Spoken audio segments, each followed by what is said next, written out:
ऐसा माना जाता है कि गणेश जी सभी की मनोकामनाएं पूर्ण कर देते हैं और अपने भक्तों पर हमेशा अपनी कृपा हमेशा बनाए रखते हैं। अगर कोई भक्त गणेश जी की पूजा अर्चना की जाए तो उनके सभी दुख भगवान गणेश जी दूर कर देते हैं। लेकिन ऐसा माना जाता है कि कभी भी भगवान गणेश की पीठ के दर्शन नहीं करने चाहिए। चलिए जानते हैं कि इसके पीछे का कारण क्या है। गणेश जी को रिद्धि सिद्धि का दाता माना गया है और इनकी पीठ के दर्शन करना वर्जित किया गया है। मान्यताओं के अनुसार गणेश जी के शरीर पर जीवन और ब्रह्मांड से जुड़े अंग निवास करते हैं। मान्यताओं के अनुसार गणेश जी के शरीर के हर अंग पर ब्रह्मांड की क्रियाएं छिपी हुई होती हैं। गणेश जी के कानों पर आर्चाएं, सूंड पर धर्म विद्यमान दाएं हाथ में, वर बाएं हाथ में, अन्न पेट में समृद्धि, आंखों में लक्ष्य, नाभि में ब्रह्मांड, पैरों में सातों लोक और मस्तक में ब्रह्मलोक विद्यमान। गणेश जी के सामने से दर्शन करने पर उपरोक्त सभी सुख, शांति और समृद्धि प्राप्त हो जाती है। लेकिन माना जाता है श्री गणेश की पीठ पर दरिद्रता का निवास होता है। गणेश जी की पीठ के दर्शन करने वाला इंसान अगर बहुत धनवान भी हो तो उसके घर पर दरिद्रता का प्रभाव बढ़ जाता है। इसी कारण इनकी पीठ नहीं देखना चाहिए। भगवान गणेश की पीठ का दर्शन कर ले तो क्या करना चाहिए? अगर आपने भगवान गणेश की पीठ के दर्शन कर लिए हैं तो श्री गणेश से क्षमा याचना मांग लेना चाहिए। ऐसा करने से इसका प्रभाव खत्म हो जाए। हिंदू धर्म के पुराणों के अनुसार अगर आपका कोई भी काम रुक रहा हो या फिर आप कोई भी काम करने में असमर्थ हो तो भगवान गणेश का मात्र नाम लेने से ही सारे कष्ट दूर हो जाते हैं। यह भी पर हैं। क्या आप जानते हैं गणपति के एक दंत होने का ये रहस्य? बुधवार के दिन भगवान गणेश की पूजा के दौरान उन्हें मोदक दुर्वा अवश्य इस्तेमाल करनी चाहिए। मान्यताओं के अनुसार विधिपूर्वक पूजा करने से भगवान गणेश प्रसन्न होते हैं। गणेश जी की सूंड पर धर्म विद्यमान होती है जबकि उनके कानों पर आर्चाएं विद्यमान होती हैं। गणेश जी के विभिन्न अंगों में देवी देवताओं का वास माना जाता है। इसलिए कहा जाता है कि गणेश जी के सामने से दर्शन करने से सुख, शांति और समृद्धि की प्राप्ति होती है। अगर कोई व्यक्ति गणेश जी के पीठ का दर्शन करता है तो उसे पीड़ा से गुजरनी पड़ सकती है और इस कारण से उनकी पीठ को नहीं देखना चाहिए। यदि किसी को गलती से भी भगवान गणेश के पीठ का दर्शन हो जाता है तो वह उनकी वंदना करके क्षमा याचना कर सकते हैं। गणेश उत्सव को खत्म होने में अभी भी कुछ समय शेष रह गया है। हालांकि जैसे जैसे अनंत चौदस का पर्व नजदीक आ रहा है वैसे वैसे गणपति विसर्जन का समय भी निकट आ रहा है। वैसे तो कुछ लोग 3 दिन, 5 दिन और 7 दिन के लिए ही घर पर गणपति जी की स्थापना करते हैं, मगर आमतौर पर देखा गया है कि लोग 10 दिन तक श्री गणेश को घर में स्थापित करते हैं और अनंत चौदस के दिन उनका विसर्जन कर देते हैं। आपको बता दें कि जिस तरह गणपति स्थापना से जुड़े कई नियम हैं वैसे ही गणपति विसर्जन से जुड़े भी कुछ नियम, कायदे और विधियां हैं। हालांकि गणेश जी के विसर्जन में किसी विशेष अनुष्ठान या तैयारियों की आवश्यकता नहीं पड़ती है, मगर कुछ छोटी छोटी धार्मिक रीतियों को जरूर निभाना चाहिए।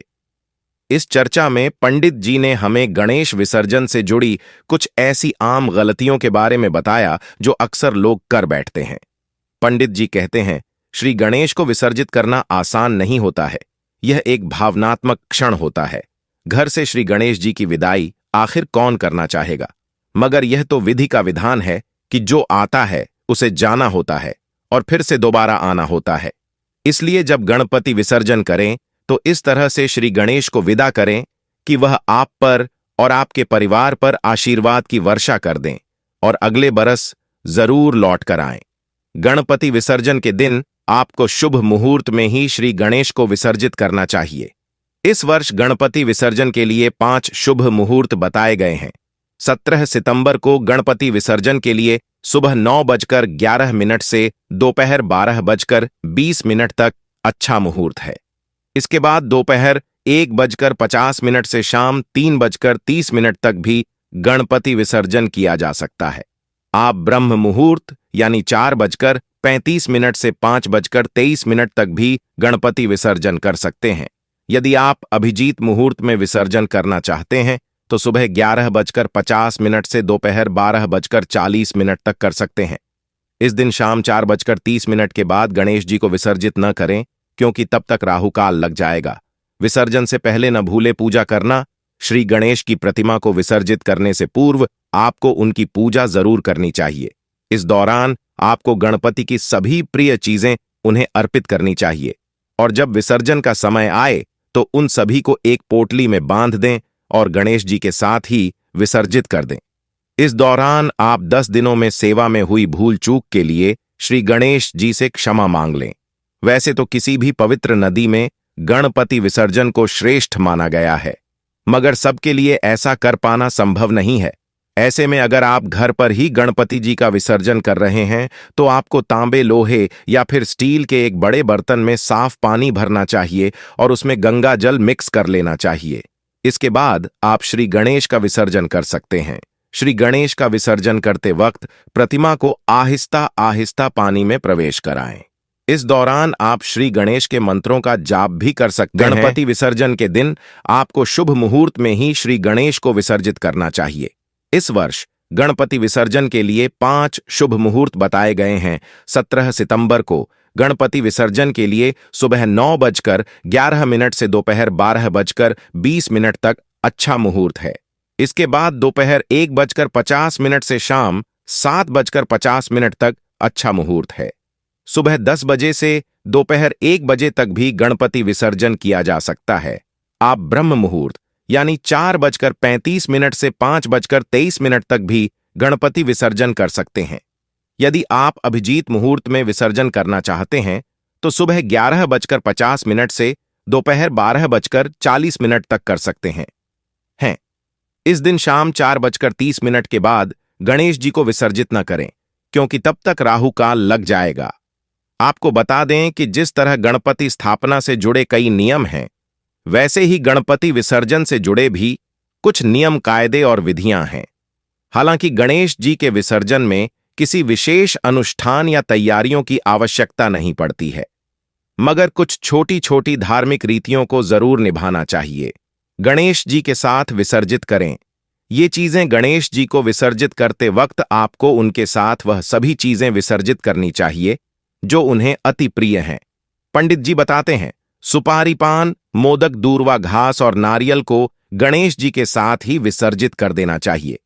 बहुत सारे लोग कलश पर रखा हुआ नारियल फोड़ देते हैं, मगर ऐसा नहीं करना चाहिए, क्योंकि यह नारियल 10 दिनों में सारी नकारात्मक ऊर्जा को अपने में समाहित कर लेता है।